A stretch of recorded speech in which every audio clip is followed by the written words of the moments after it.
మా నాన్నగారు వివాహమైన కొత్తలో మాకు మంచి అడ్వైస్ ఇచ్చింది ఏంటంటే,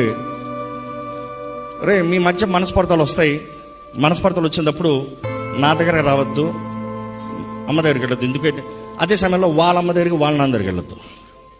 ఎవరి తల్లిదండ్రులు వారిని సపోర్ట్ చేస్తారు. మీరు చేయగలిగింది ఏంటంటే మీరిద్దరు కలిసి దేవుని సన్నిధిలో డీల్ చేసుకోండి. If you involve with third person, it is a destruction in your marriage. Because the truth, your father and mother loves you. Your father and mother loves you.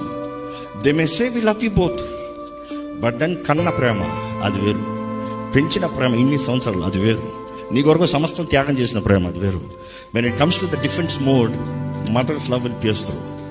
But then when something goes wrong, misunderstandings అనేవి వస్తాయి. నేను ముందే చెప్తున్నా, whatever it is, you deal it with yourself.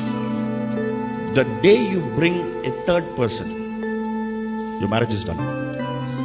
Nobody can build it. నువ్వు ఎవరి దగ్గర చెప్పుకుంటావు అంటే దేవుడిని తప్ప ఇంకెవరి దగ్గర చెప్పడం లేదు.